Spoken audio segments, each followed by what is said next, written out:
Proud to serve northeastern and central Pennsylvania. This is WNEP 16, the news station.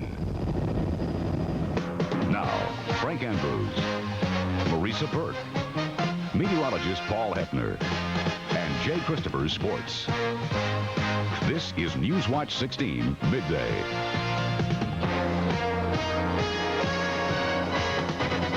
You know, I forgot about it, but Paul tells us this is a severe weather week by the National Weather Service. Is that right, Paul? That's right, Frank. And each day of the week we're focusing on a different topic.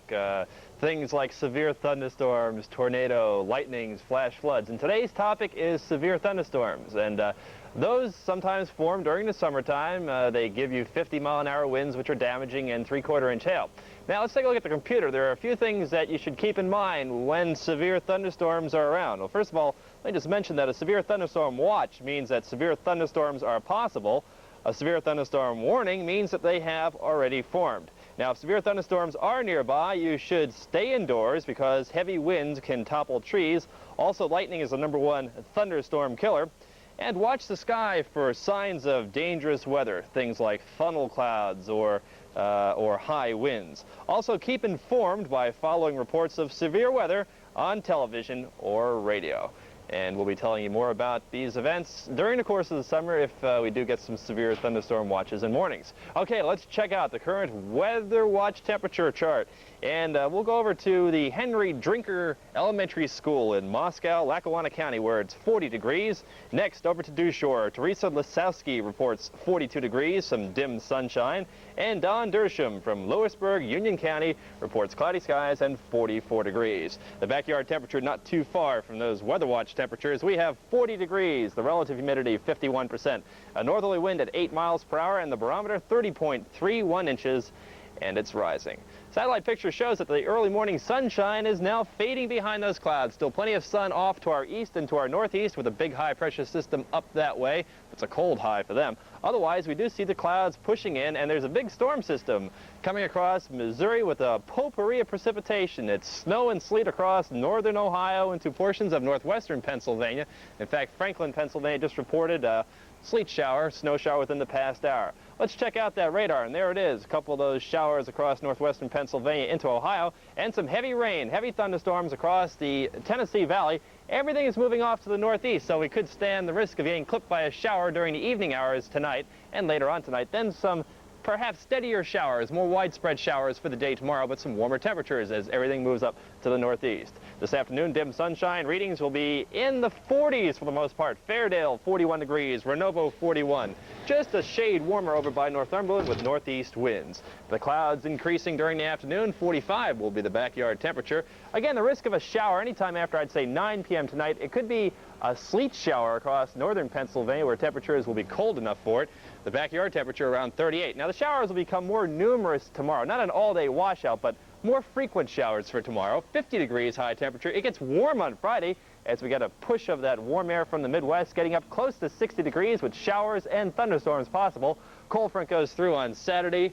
For the St. Patrick's Day parade in Scranton, I'm forecasting partly sunny skies, mild temperatures in the 50s. So, Frank, looks like the clouds are in this afternoon, and we've got to kiss the sunshine goodbye for a little while. I hope we have no rain at all for that parade. Thanks a lot, I'm hoping that, too. I appreciate that. Jay Christopher is up next with part 2 of his series on the Parkettes gym team of Allentown. Today, a close-up look at one gymnast who refused to quit despite a serious injury. Sports Watch 16 is next. The secret is out. The secret is savings. The savings are at the Globe. Tomorrow through Saturday, save 10%, 20%, 30%, 40%, even 50% off almost all of your purchases in almost every department. The secret is out. The secret is savings. Tomorrow through Saturday at the Globe. Jay, I understand you have a profile of a special kind of a winner today. Very special young lady. Thanks very much, Frank. Hello again, everybody. In team sports, certain team members are often referred to as bread and butter players, the heavy hitters, or part of the franchise. The same applies to women's gymnastics, the point makers, the best of the best. They're classified as the elite women. The Parkettes of Allentown have a handful of these top-rated gymnasts who rank with some of the best in the United States. Jennifer Greenhut is from New York City. She's 16 years old and a member of the United States gymnastics team. She'll compete abroad this spring. Tracy Kalor is also 16. The sophomore from Orfield, near Allentown, has competed extensively in Europe. She, too, is a member of the U.S. gymnastics team. Alyssa Solomon is from Wayside, New Jersey. She's a member of the junior national team. Her strongest event is the floor exercise. She's 15. And there's 17-year-old Jennifer Say of New Jersey. Last autumn, during the World Championships in Montreal, Jennifer was completing her final event, the uneven bars. She missed her catch on her release, and when she landed, her right leg collapsed. At first it looked like she had done total damage to her knee and she was going to have reconstruction of the knee. But as it turned out, 4 hours later, it was just a fracture, which was reduced immediately, and there was no damage to the ligaments. At the time, the doctors up there didn't speak English up in Canada, and they told us that the leg was completely destroyed, the ligaments, tendons, everything, and that she would never be able to do gymnastics again. We came home and got a different opinion, and ever since then, she's just been 100% dedication. Her coaches say it's that dedication that has played a key role in her speedy comeback. Jennifer says she has no fear of re-injuring the leg. I wouldn't say that I'm scared of re-injuring this leg. It's just hard to get motivated again sometimes, and it's frustrating, and there's fear of going for the difficult tricks again after not having done them for a while. But I'm not afraid of re-injuring my leg because it's strong now. With the American Championship set for June in Indianapolis, Jennifer Say puts one break behind while she works for another. A spot on the United States team and a trip to the Friendship Games in Russia this summer. It's quite a story. Well, high school basketball playoffs overnight, AAA, the Natticoke area Trojans established themselves as clear-cut Eastern favorites last night by defeating Pennsboro 72-61 to advance to Friday's quarterfinals against Middletown. Natticoke put 3 players in double figures, led by Damian Angradi, who hit for 18. Just after the tap-off, Pennsboro's Jim Hepner misses, but Jeff Parker rebounds for 2 points right there. Natticoke's Dave Hornline counters from the corner for 2, and so does Mr. Angradi again, same spot. Then Hepfer again for 2 of his game-high 21 points for Pennsboro. Playmaker Paul Grafovich gets 2 of his 17 points on that jumper for Natticoke. Natticoke goes on to win it convincingly, 72-61. They play Middletown Friday night at a site yet to be announced. In another game in AAA, Crestwood sliced by Lehighton 64-61 in a real thriller played at Liberty High School in Bethlehem. The victory assured the comments of a meeting against Scranton Prep on Friday. The Cavaliers downed Glen Mills 55-54 in double overtime last night. In the Crestwood victory, Chris Dauber had 17 points. A lot of ball handling up front. The ball goes to Dauber for an easy bucket right there.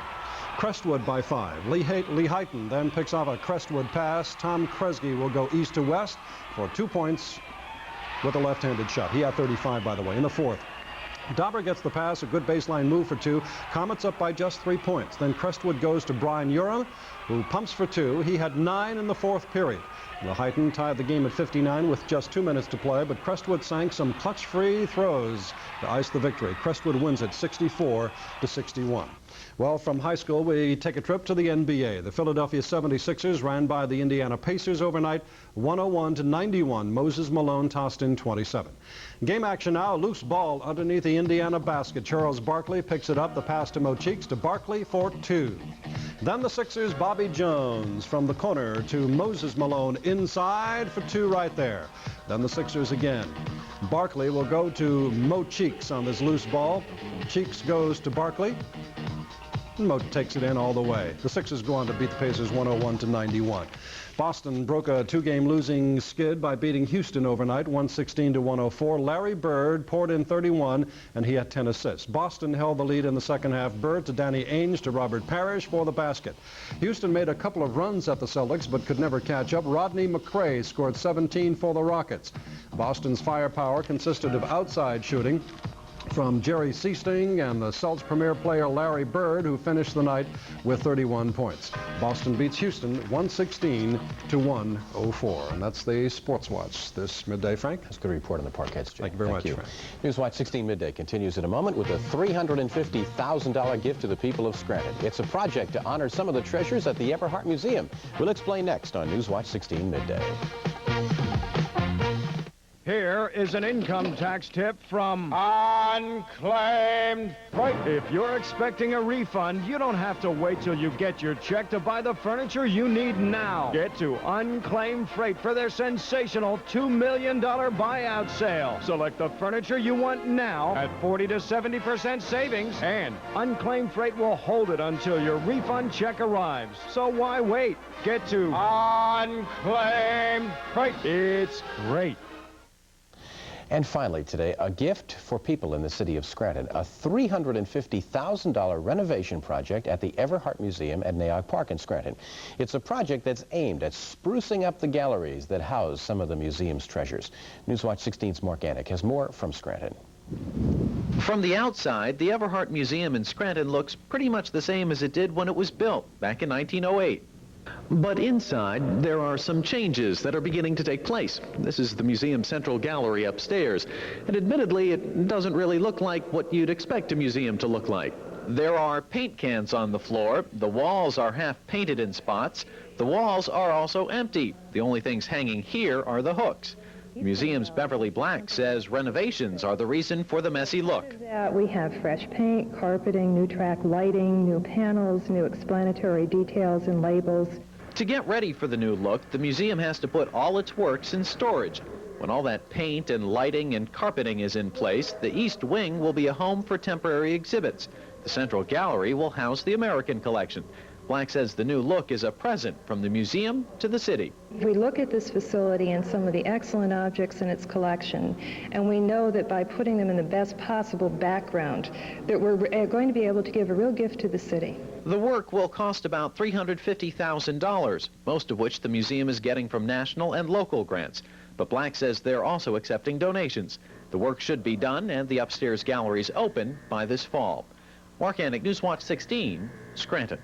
And once again, for those of you that may be joining us late, we'll recap our top story. An arraignment at Scranton Federal Court for a man accused in connection with a drug smuggling operation has just ended, and now a trial date has been set for Frederick Rickleichus for April 12th. Now, he is accused of masterminding a drug smuggling operation that was based in the area. Again, that trial date set for Scranton's Federal Building. He was brought back under some heavy security this morning from New York City, and we will have more on that situation tonight at 6 on Newswatch 16. For the Midday Crew and Marisa Burke, who is on assignment in Scranton, have a good afternoon, everyone.